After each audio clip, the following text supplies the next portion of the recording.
Chers internautes, ça me fait plaisir de vous retrouver à travers cette présentation basée sur le livre de Jésus-Christ, le chapitre 22 précisément. À cet instant, j'aimerais partager avec vous l'emprisonnement et la mort de Jean-Baptiste. Alors, comme vous le savez, Jean-Baptiste a parmi les prophètes qui ont précédé la venue du Messie. Et dans le chapitre 22 du livre Jésus-Christ, nous voyons à l'introduction comment Jean-Baptiste a prêché l'évangile, il a prêché sur la repentance. Et de ce message de repentance, Jean-Baptiste parlait à son contemporain dans l'objectif surtout de préparer la venue du Messie. Et j'aimerais vous dire et vous rassurer que Jean-Baptiste, c'est quelqu'un qui a fait une expérience formidable et beaucoup on pose la question justement par rapport à son parcours. Dans Matthieu chapitre 3, le verset 1er à 3, la première partie, la parole de Dieu nous dit, en ce temps-là parut Jean-Baptiste prêchant dans le désert de Judée. Il disait, répentez-vous, car le royaume des cieux est proche. Jean est celui qui avait été annoncé par Ésaïe, le prophète, lorsqu'il dit, c'est ici la voix de celui qui crée dans le désert. Vous pouvez imaginer Jean-Baptiste sortant du désert et qui va par la suite partager le message de l'évangile. Et malheureusement, à un moment donné, il a été arrêté et on va donc le mettre en prison, dans le cachot du prison. Et à l'époque de Hérode Antipas, comme nous trouvons à l'introduction, Jean-Baptiste, alors c'était lui en fait le premier à annoncer la venue du royaume du Christ. Il en fut aussi le premier martyr après avoir joui de l'air libre du désert et avoir vu des foules suspendues à ses lèvres. Vous pouvez bien contempler cette scène, réfléchir ou imaginer cette scène. Il va être maintenant enfermé derrière les murs d'une cellule au fond d'un cachot. Et voilà, il était prisonnier dans la forteresse Hérode Antipas. L'obscurité et l'incarnation pesaient lourdement, malheureusement, sur ce prisonnier habitué à la vie active. Les semaines succédaient aux semaines, sans changement, le découragement et le doute s'insinuèrent en lui. Ses disciples ne l'abandonnaient pas, sûrement. Eh bien, peut-être vous qui suivez cette présentation, euh, ce qui était arrivé à Jean-Baptiste aussi, peut-être vous arrive en ce moment. Vous savez, Jean-Baptiste, c'est quelqu'un qui a une spiritualité extraordinaire. C'est quelqu'un qui croyait en Jésus. C'est quelqu'un qui connaissait très bien les Écritures.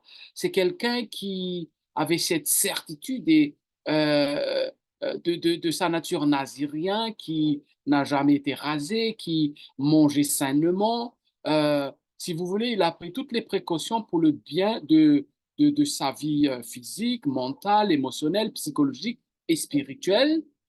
Et voilà, nous trouvons sa situation donc en prison, à cette image pour nous permettre de comprendre que c'est pas parce qu'on est chrétien qu'on n'aura jamais de soucis. Et c'est pas aussi que lorsque on croit en Jésus, qu'on traverse des moments difficiles, que Dieu nous abandonne. Jamais. Dieu n'a jamais abandonné Jean-Baptiste. Et ça, c'est une très bonne nouvelle, chers amis, chers internautes. Alors, ayant accès à la prison, ses disciples, hein, il lui apportaient donc des nouvelles au sujet des œuvres de Jésus et de l'affluence des auditeurs. Mais il se demandait pourquoi ce nouveau maître ne délivrait pas Jean s'il était vraiment le Messie, ça veut dire Jésus-Christ. Comment pouvait-il permettre que son fidèle héros fût privé de la liberté et peut-être même de sa vie? Vous voyez, parfois cette question nous arrive en tant que chrétiens. Hein. On se demande pourquoi Dieu me laisse-t-il traverser par ce moment difficile? Est-ce que Dieu ne peut pas opérer un miracle maintenant? Peut-être il y a quelqu'un qui est malade dans notre famille et que nous voulons à tout prix que Jésus intervienne. Eh bien, c'est le cas de Jean-Baptiste, si vous voulez, aussi bien que ses disciples, ça veut dire les disciples de Jésus, de Jean-Baptiste, qui sont maintenant les disciples de Jésus. Sûrement, voilà donc les questions qu'ils avaient également posées. Alors, Jean étant troublé en voyant que par attachement pour lui, ses disciples nourrissaient des doutes au sujet de Jésus, avait-il travaillé en vain pour eux? Était-ce parce qu'il avait été infidèle dans l'accomplissement de sa mission que son œuvre avait pris fin? Ce sont des tas de questions que, eh bien, nous pouvons poser et que nous voyons l'auteur partage donc toutes ces interrogations. Alors, si le libérateur promis était venu, si Jean avait été jugé fidèle à sa vocation, Jésus, ce Messie, n'allait-il pas détrôner l'oppresseur et le libérer de précurseur, son précurseur?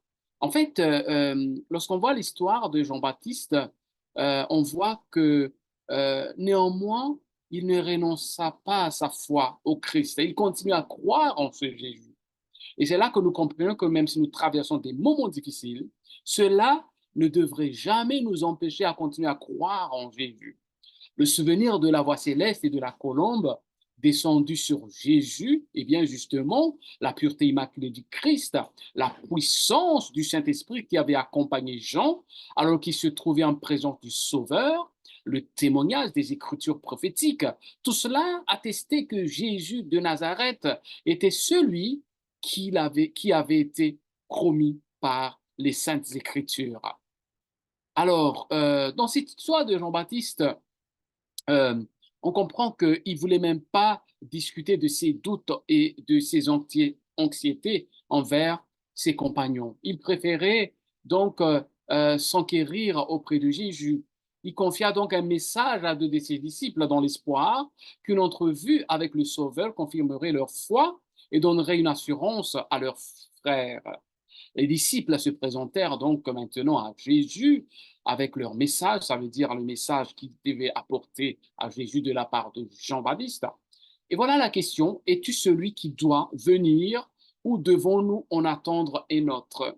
Voilà la question. Vous voyez, Jean-Baptiste, celui qui a présenté Jésus comme étant l'agneau de Dieu, dans Jean chapitre 1er et le verset 29. Dans ce chapitre 1er, à trois reprises même, Jean-Baptiste présente Jésus comme étant l'agneau de Dieu. Et vous voyez, euh, c'est là où on comprend que lorsque, même si nous croyons à la parole de Dieu, Satan cherche à nous assaillir dans les doutes. Il faut dire que les doutes peuvent bien environner le peuple de Dieu, mais ces doutes ne peuvent pas enlever notre foi. Et devant les doutes, justement, il nous faut une foi vraiment vivante et bien ancrée en Jésus et sur sa parole. Alors, le Sauveur n'a pas répondu euh, directement à la question de ses envoyés. Et puis, ben, les disciples, étonnés par son silence, ils voyaient venir à lui les malades et les infirmes désireux d'être guéris. Les aveugles se feraient un chemin à travers la foule en tâtonnant. Des malades de toute espèce, les uns s'approchant par leurs propres moyens, d'autres apportés par les amis, se pressaient évidemment autour de Jésus. Donc Jésus voulait partager un petit peu donc ce qu'il est en train de faire pour confirmer sa messianité, que celui-même qui est celui qui devait venir. Et là, enfin, Jésus les appela et leur dit de retourner auprès de Jean pour lui raconter ce qu'ils avaient vu, ajoutant, heureux celui pour qui je ne serai pas une occasion de chute, selon Luc chapitre 7 et le verset 23. Vous voyez, Jean-Baptiste, le principe de renoncement qu'il avait été à la base de la vie de sa vie était aussi le principe du royaume de Dieu, le royaume céleste. Alors, Jean, il avait bien compris que la mission du Sauveur ne pouvait que susciter la haine et la condamnation. Lui, le précurseur, devait goûter à la coupe que le Christ allait devoir vider. Lorsqu'il nous arrive quelque chose d'incompréhensible dans la vie, rappelons-nous toujours, chers amis, chers internautes, que Dieu ne nous abandonne jamais. Parfois, Dieu nous laisse goûter à cette coupe, à cette épreuve, à cette tribulation que le Christ lui-même avait endurée jusqu'à la croix. J'aimerais vous dire que Jean-Baptiste avec cette parole du Sauveur, heureux celui qui pour qui ne serait pas une occasion de chute, comportait un léger reproche à l'adresse de Jean, l'effet n'en fut pas donc perdu. Alors, en tant que précurseur du Messie, Jean-Baptiste est plus qu'un prophète. Alors que les prophètes avaient vu de loin l'avènement du Christ, il fut donné à Jean de voir en face à face à ce Sauveur, ce Messie promis, de l'entendre témoigner euh, voilà, de sa messianité et de le présenter à Israël comme l'envoyé de Dieu. Cependant, Jésus a pu dire, le plus petit dans le royaume des cieux est plus grand que lui. Chers amis, chers internautes, l'histoire de Jean-Baptiste est vraiment interpellante. Dans Matthieu chapitre 11, rappelez-vous, la parole de Dieu nous dit au verset 11 et 13, « Je vous le dis en vérité, parmi ceux qui sont nés de femmes, il n'en a point paru de plus grand que Jean-Baptiste. Cependant, le plus petit dans le royaume des cieux est plus grand que lui. Depuis le temps de Jean-Baptiste jusqu'à présent, le royaume des cieux est forcé, et ce sont les violents qui s'en emparent. Car tous les prophètes et la loi ont prophétisé jusqu'à Jean, et si vous voulez le comprendre, c'est lui qui est l'Élie qui devait venir selon l'évangéliste Matthieu. Alors, chers amis, chers internautes, nous comprenons que l'histoire de Hérode, celui qui avait arrêté donc Jean-Baptiste à cause d'Hérodias, femme de Philippe, parce que ces dernières avaient épousé, alors le frère de, en fait, Hérode avait épousé Hérodias, qui était donc l'épouse de son frère Philippe. Et Jean va le reprocher, voilà, comme c'est quelque chose euh, qui n'est pas coutume, qui ne comporte pas la volonté de Dieu. Et donc, avec cette interdiction d'épouser son propre frère, eh bien, Hérodias, ça veut dire cette femme furieuse, était irritée contre Jean-Baptiste. Nous le voyons dans l'évangile de Marc au chapitre 6, comme c'est indiqué, affiché à l'écran, versets 14 à 28. Vous savez, Hérode, il aimait bien Jean-Baptiste. Il le craignait même, connaissant comme un homme juste et saint. À son anniversaire, alors que la fille d'Hérodias dansa et cela plut à Hérode, elle demanda sa tête suite au serment de Hérode, alors qu'il va dire, ben, même la moitié de mon royaume, je te le donnerai. Et savez-vous, qu'est-ce que Hérodias, la fille d'Hérodias, va proposer? Aux yeux d'un grand nombre de personnes, un mystère plane sur le sort de Jean-Baptiste. On se demande pourquoi il a dû languir et mourir en prison.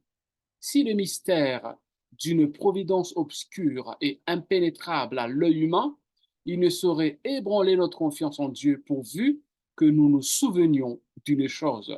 Jean n'a fait que participer donc aux souffrances du Christ. Et là, nous voyons que Jean-Baptiste va être décapité à la demande de cette fille dangereuse qui va donc proposer à ce qu'on lui coupe la tête. Quiconque veut suivre le Christ doit accepter la couronne du sacrifice.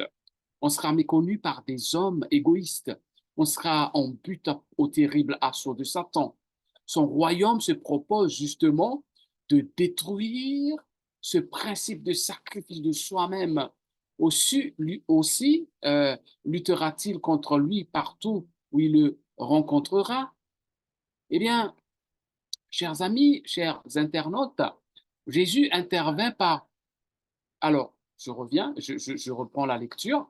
Jésus n'intervient pas pour délivrer son serviteur. Il savait Jean capable d'endurer l'épreuve. Il savait bien, Jésus, que Jean aurait pu sortir victorieux. Jean resterait toujours fort malgré la torture jusqu'à la mort par décapitation que Hérode va lui faire. Le Sauveur eut bien volontiers visité Jean dans son cachot, qu'il aurait éclairé de sa présence, mais il ne devait pas se livrer à ses ennemis et compromettre donc sa propre mission.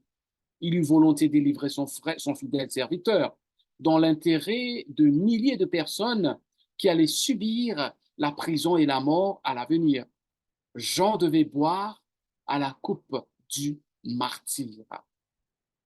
Vous savez, Satan eut la permission de retrancher la vie terrestre du messager de Dieu.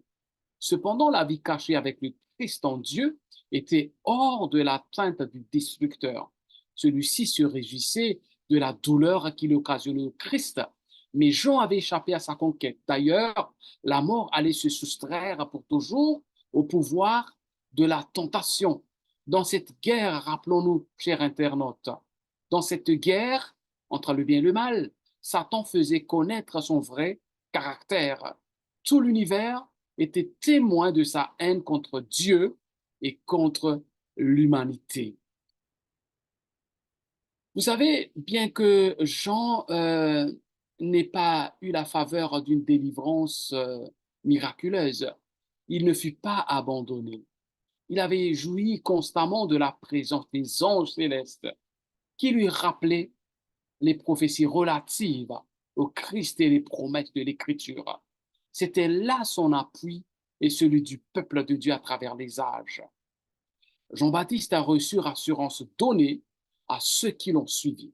Comme la parole de Dieu nous dit dans Matthieu chapitre 28, la dernière parole de Jésus, voici, je suis avec vous tous les jours jusqu'à la fin du monde. Telle est la promesse de ceux et celles qui souhaitent rester fidèles comme Jean-Baptiste dans son parcours, dans son cheminement avec le Christ. Alors que parfois, peut-être, nous pensons être abandonnés, mais nous ne pouvons pas voir la présence de Dieu à travers ses anges invisiblement. Mais c'est là où nous avons besoin justement de toujours nous nourrir de la parole de Dieu, constamment être en contact avec lui par la prière et continuer à témoigner de sa part, car il est digne de louange et d'adoration. J'arrive à la conclusion de ce chapitre 22. Dieu ne conduit jamais ses enfants autrement qu'il ne voudrait être conduit s'il pouvait avoir la fin des commencements, s'il pouvait voir la fin dès le commencement et discerner la gloire du dessein qu'ils servent en qualité de collaborateurs de Dieu. Ni Enoch transféré au ciel, ni Élie qui monta dans un char de feu n'a été plus grand ou plus honoré que Jean-Baptiste qui périt dans une prison. Chers amis, alors que nous sommes à la conclusion de ce message, rappelons-nous que tous les fidèles de Jésus n'ont pas eu toujours le même sort comme Jean-Baptiste. Nous avons l'exemple, par exemple, de Daniel qui était jeté dans la fosse au lion, mais Dieu lui a miraculeusement sauvé. Les quatre compagnons de Daniel, Sadrach, Meshach et Abednego, les trois compagnons, eh bien, qui ont été jetés dans la fournaise ardente, réchauffée 7 fois plus. Mais Jésus était avec eux dans cette fournaise. Nous avons pas mal d'histoires qui nous montrent que, eh bien, parfois Dieu agit de manière miraculeuse, mais parfois aussi il nous laisse traverser par des moments difficiles, voire même euh, euh, soi-disant abandonnés dans la solitude. Mais sa présence est là. Alors, quel que soit ce qui vous arrive en ce moment, rassurez-vous que la présence de Dieu vaut mieux que avoir eh bien, des choses matérielles sur cette terre, des choses éphémères qui vont disparaître demain. Mais la présence de ce Dieu éternel dans notre vie et surtout lui reste fidèle dans notre cheminement, ça va suffire pour nous permettre d'avancer pour remporter la victoire. J'aimerais terminer avec ce paragraphe. Il vous a été fait la grâce non seulement de croire en Christ, mais encore de souffrir pour lui. Dans Philippiens chapitre 1er et le verset 29. De tous les dons que le ciel peut dispenser à des hommes et des femmes, celui de communier avec le Christ dans ses souffrances est le dépôt le plus précieux, l'honneur suprême. J'aimerais à la fin de cette présentation nous lancer un appel. L'appel, c'est tout simplement eh bien, de nous rester fidèles à Dieu, fidèles dans ses principes, fidèles dans ses commandements, fidèles à accomplir sa mission, fidèles à rester de là où Dieu nous place dans cet esprit de contentement et le laisser toujours en premier dans notre vie, comme Jean-Baptiste, même si on lui a jeté eh bien, dans le cachot, dans la prison, il restait toujours fidèle à Jésus. Et c'est ma prière pour vous et moi, alors que je vais terminer par la prière. Prions. Notre Dieu, notre Père, à la fin de cette présentation, tu vois, tu entends euh, le soupir, le cri de tes enfants qui sont avec moi en train de regarder cette vidéo. Tu connais sa situation, tu connais sa peine, tu connais ses douleurs, les épreuves. J'aimerais, Seigneur, que tu puisses rassurer ces personnes, afin que par ta main puissante, que tu puisses rassurer ces personnes, quoique peut-être presque semblable au cas de Jean-Baptiste, ce que cette personne endure en ce moment, que tu puisses la rassurer de ta présence divine, mais surtout la permettre de rester debout, ferme, dans la foi, quoi qu'il arrive, quoi qu'il en soit. Reste avec nous et bénis ton enfant qui écoute, qui regarde ce message, car nous t'en prions au nom de ton Fils bien-aimé, Jésus-Christ, à lui seul la gloire au siècle des siècles. Merci Seigneur. Amen.